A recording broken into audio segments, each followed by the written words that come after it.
Just before we get to the video that you actually came here to watch, let me tell you about a new channel that I'm running called Decoding the Unknown. It's a show where I take a long, deep dive into some of the world's biggest mysteries, from what happened to the Roanoke colonists to the regular guy who found a listening device in his power strip.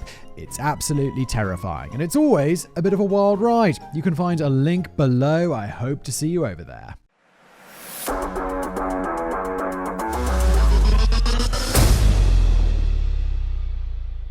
The world is supposedly home to a myriad of treasures that have disappeared over time. The Ark of the Covenant, the lost city of Atlantis, and Bigfoot's Island's Villa, to name just a few. While many of the treasures that humanity has spent centuries searching for may never have existed, today we'll be looking at some very real items that the world has not seen for decades or even centuries.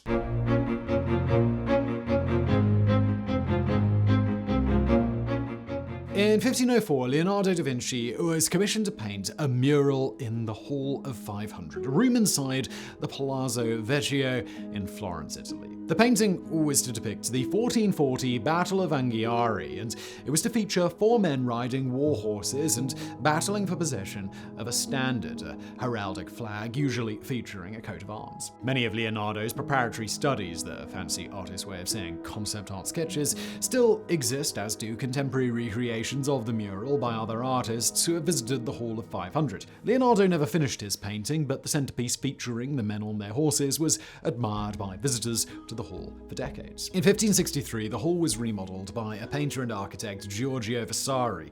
The room was to be enlarged and restructured so that the Duke could hold court in the hall, surrounded by vast murals depicting important Florentine military victories. The new room would feature exclusively work by Vasari himself, as both Leonardo and Michelangelo had not finished their murals. Michelangelo had only done the preparatory studies before being called to another project by the Pope, but Leonardo had already finished enough of his painting to draw spectators to see it. Vasari could not simply destroy this mural and needed to preserve it out of respect for Leonardo, but it's never been seen since.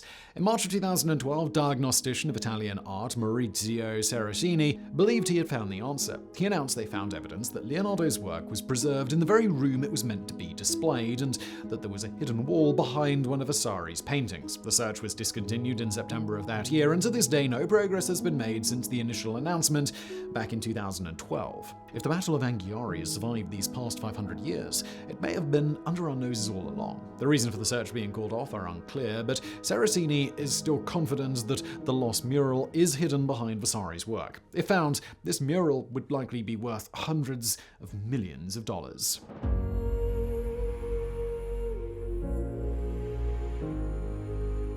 In keeping with the Teenage Mutant Ninja Turtle theme, Portrait of a Young Man was a painting by famous Italian painter Raphael Sanzio, though it's unknown exactly who the young man in the portrait was. For years, Raphael's painting hung in the Czartoryski Museum in Krakow, Poland. While patrons of the museum thought it was the perfect place for Portrait of a Young Man to call home, Nazi Germany disagreed. When Germany invaded Poland in September of 1939, the painting was stolen. The plan was to hang the painting in the Museum in Linz, but the museum was never built. The painting hung in the chalet of Hans Frank on Lake Schillersee in Germany until January 1945. Frank was a Nazi official who oversaw many war crimes. After World War II ended, Frank was tried and executed for his crimes, but the location of Raphael's painting has remained unknown since then. Portrait of a Young Man has an estimated value of $100 million. With Portrait of a Young Man being just one of over 500,000 pieces of art stolen from Poland by the Nazis, it would be easy to fill this entire list with just lost pieces of art or treasure that were lost after being stolen by the Nazis, but let's switch things up a bit.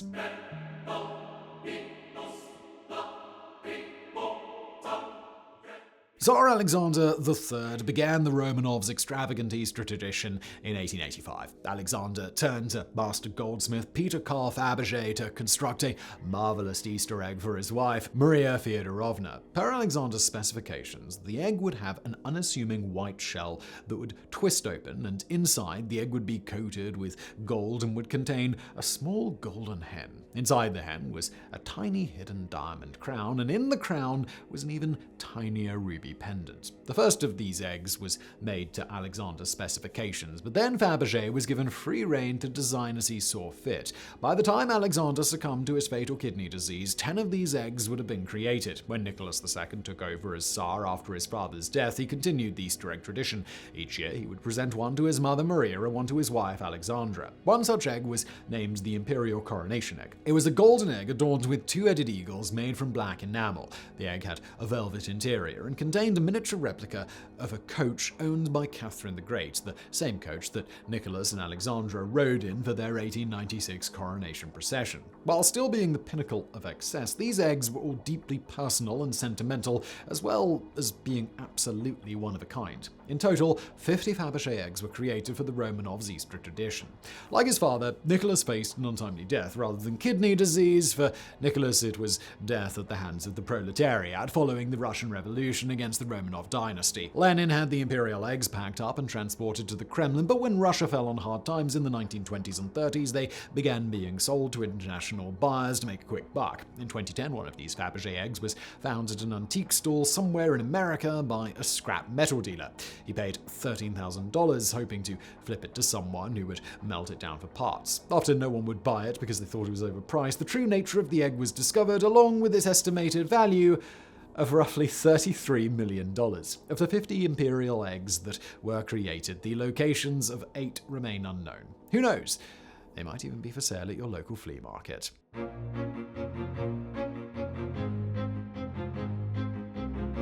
This one isn't exactly a monetary treasure the way the others would be, but it is still a priceless piece of history. When George Mallory was asked in an interview why he wanted to climb Mount Everest, he famously replied, "Because it's there." Mallory had already made 2 attempts to climb to the peak of the mountain, and on the second attempt, he and his team achieved a record altitude of 29,980 feet, falling 2,050 feet short of the peak. In 1924, Mallory set out to make his final attempt to climb the mountain along with his climbing partner Andrew Irvine. When the pair was last spotted, they were only 800 feet from the top of Everest. Did the dynamic duo manage to ascend heights otherwise unknown to mankind? Well, no one actually knows. Edmund Hillary was credited as the first man to successfully climb Mount Everest in 1953, almost 30 years later, but that may not be true. For 75 years, no one knew what happened to Mallory and Irvine. It was naturally assumed they died, as hundreds of others have in trying to scale Everest, but it wasn't until 1999 that Mallory's body was finally found. Mallory's cause of death was a large puncture wound in his head, most likely from his ice axe taking a bad bounce off a rock and fatally striking him, causing him to fall off the mountain.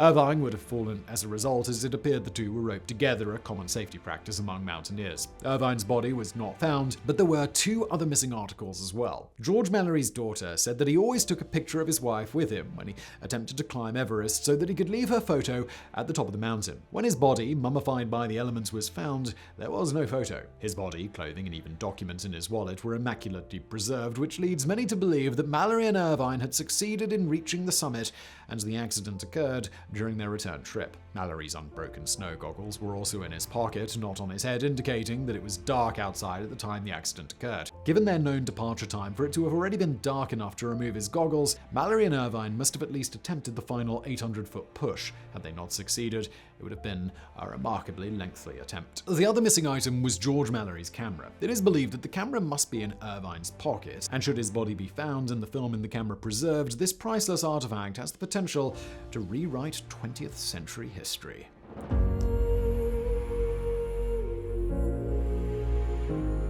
You're probably familiar with this guy called William Shakespeare. He's one of the most famous writers in the English language. Sappho was the Shakespeare of the ancient world, one of the most celebrated and studied poets around. She was given nicknames such as the 10th Muse and the Poetess. Sappho was born circa 1630 BC on the island of Lesvos. If you just let out a juvenile chuckle, she's the reason why. More on that in a bit. Sappho was most famous for her lyric poetry, designed to be performed with music. In the 5th century BC, Athenian publishers began to produce copies of her poems. By the 2nd or 3rd century AD, Alexandrian scholars created a critical edition of Sappho's poetry. It was a complete compilation of all her known works and was at least 8 volumes long, though some speculate there was a 9th volume. Even after this definitive edition was created, her poetry continued to appear in other poetry compilations translations as well. She was also one of the most influential and important poets to have ever lived, so naturally it was important to preserve and reproduce her work. Of the approximately 10,000 lines of poetry that Sappho is believed to have written, and that were widely reproduced, only about 650 lines exist to this day. So little of her work remains that the extant pieces go by names such as Fragment 2 or Fragment 31. There is only one of her poems that is known to be complete, her Ode to Aphrodite. Some translations tried to heterosexualize her writings, and the 1711 translation of Ode to Aphrodite tried to switch the object of Sappho's desires to male. Still, she was so prolific and influential as an author with homoerotic themes that the English word sapphic is derived from her name, and the word lesbian is derived from her home of Lesvos. It seems inconceivable that all the work of such a famous and reproduced poet could vanish from the face of the earth. Sappho's portrayal in The New Comedy, a satire of contemporary Athenian society written 3 centuries after her death, was as a licentious homosexual, and this exaggerated representation of her stuck so firmly in people's minds that Pope Gregory ordered all of her work to be systematically burned in 1073. While not much is currently known to exist, the remainder of Sappho's works could still be out there. The most recent fragments were released in 2014, many of them being found in Egypt. Each new fragment of her work is a priceless piece of literary history.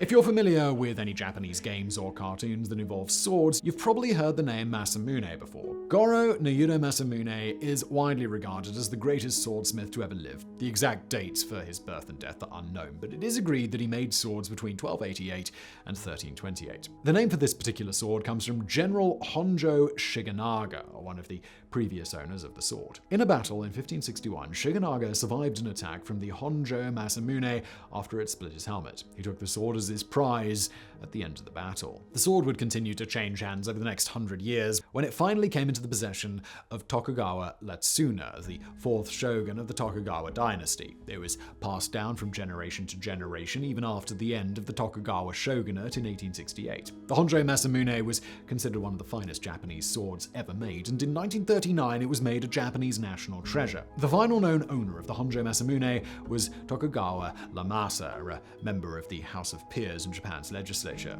Following World War II, Japan was occupied by the United States and forced to sign a treaty by General Douglas MacArthur that prohibited them from having a military. In exchange, the United States would install scores of military bases in Japan and pledge to protect the nation in the event of foreign aggression. Under American cooperation, all swords were required to be surrendered to the Foreign Liquidation Commission out of fear that the Japanese might turn their swords on the occupying Americans. Wanting to set an example for the rest of the nation, Lemasa turned over the Honjo Masamune along with 13 other prized heirloom swords to a police station in Majiro in December of 1945. In January, the swords were given to a man recorded as identifying himself as Sergeant Cody Bymore, but as the Japanese don't use the Roman alphabet, this is likely a poor attempt at a phonetic spelling of how the man identified himself. The United States has no record of a Sergeant Cody Bymore having received the swords. The Honjo Masamune has not been seen since that day in December. There are absolutely no leads to go on, so only vague theories about its whereabouts exist. It could still be somewhere in Japan, having been taken by a member of the Japanese police who had access to it and